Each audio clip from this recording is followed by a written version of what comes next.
Hi, it's Mike Stiles, and this is This Week in the Metaverse, your weekly newscast that keeps you up to date on everything that isn't real and yet is. It's January 16th. Let's find out what happened around the Metaverse this week.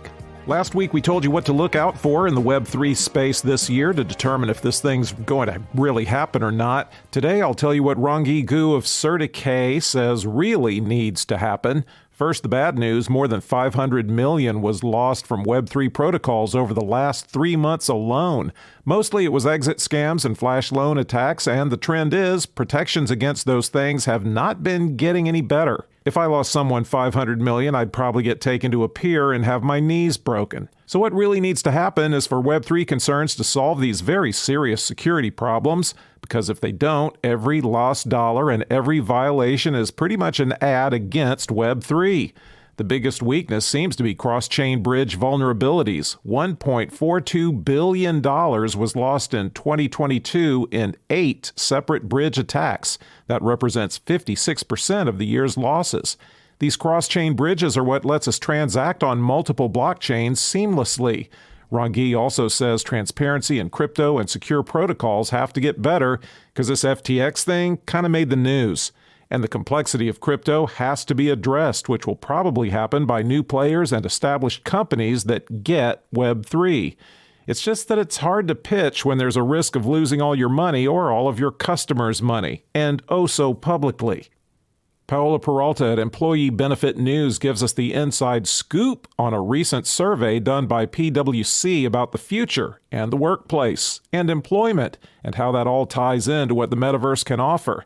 38% of companies anticipate the metaverse being part of their everyday business model within the next year.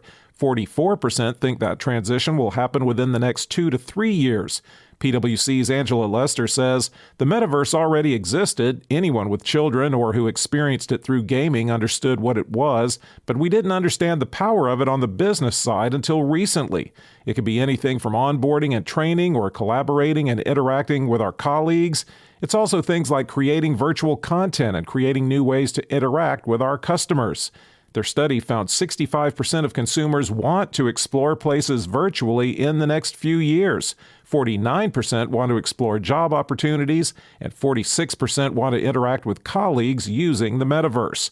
51% of companies already have designated roles that focus exclusively on the metaverse, and 46% are hiring people with metaverse-related skills, everything from crypto and NFT-focused jobs to 3D design creative.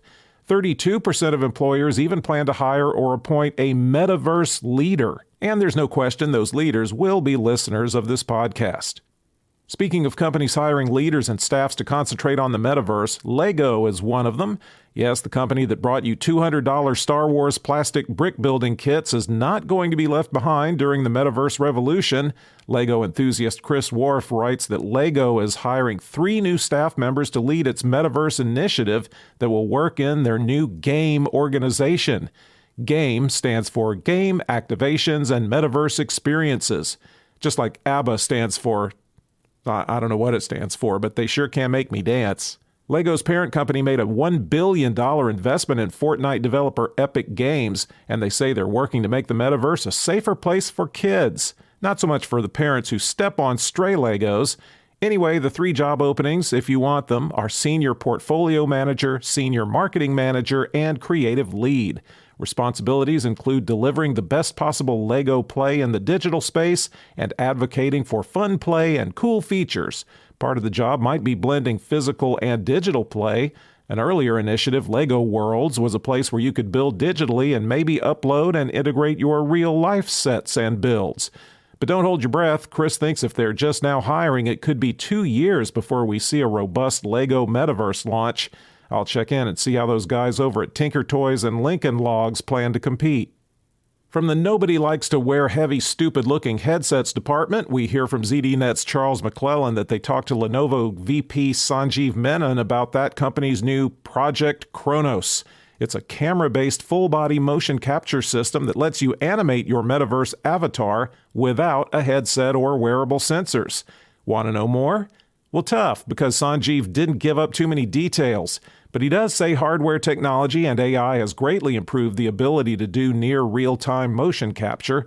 And Project Kronos has all kinds of things in mind, not just metaverse applications. Pretty much any place and any way you want to engage virtually. It's designed to be paired with an external display, it will let you seamlessly switch between digital worlds, and there's a handheld remote control, but you don't have to use it. You can switch between body-driven control and a more stationary interaction. Project Kronos is about freedom, the kind George Michael sang about. And check this out, it can track facial expressions, including microfacial expressions, eye movements, and mouth movements, using more than 50 points around your face. So if you wink at me in the metaverse, I'm going to know it was intentional. Who do you want to be? And do you want to be that same person across the several different metaversi you visit? Cam Thompson at CoinDesk says Unstoppable Domains has teamed with digital avatar creation platform Ready Player Me to make your digital identities interoperable. Ready Player Me lets you make and transport avatars across various platforms, including spatial and Somnium Space. And now that they've cozied up with Unstoppable, you can make avatars using Ready Player Me and use it for your profile pictures. You can connect to an existing Ready Player Me account or upload a photo to auto-generate an avatar with your likeness. That is, if you love the way you look. God, so vain. If you connect your avatar to your Unstoppable identity, you'll be able to access over 6,000 of Ready Player Me's applications, games, and metaverses, in addition to Unstoppable's 650 partner apps. Unstoppable Domains SVP Sandy Carter says avatars bolster your digital identity and give you extended access to Web3 technology. Unstoppable's been very busy, you might even say unstoppable, expanding its products to make Web3 identities accessible and interoperable. That includes a mobile app to streamline access to wallets and metaverses, and a tool to help you search for Unstoppable Domains addresses on the blockchain data explorers. Brands have started experimenting with different marketing tactics in the metaverse, and let's just say they're still figuring it out. Being a pioneer isn't always easy. But hopefully they have a sense of humor about themselves, because Thomas Germain of Gizmodo recently noted some of the brand tactics that maybe didn't set the world on fire. They include Chipotle's Burrito Rolling Contest held on Roblox. It was a simulation in which players roll burritos in the metaverse to earn burrito bucks. The first 1,000 burrito rollers earned enough burrito bucks to trade them in for one real burrito. Last year, the grocery chain Albertsons announced the first metaverse experience where you could get real food delivered to your house from VR. Sadly, the only items you could order that way were pretzels, peanut butter cups, and soda. Taco Bell announced a metaverse contest in which entrants could win an all-expenses-paid VR wedding, sort of attended by friends, family, and a live-streamed audience of big Taco Bell fans. There was the Miller Lite VR bar, where you can pretend to get a beer. And to make it even more realistic, you had to be 21 even to get virtual beer.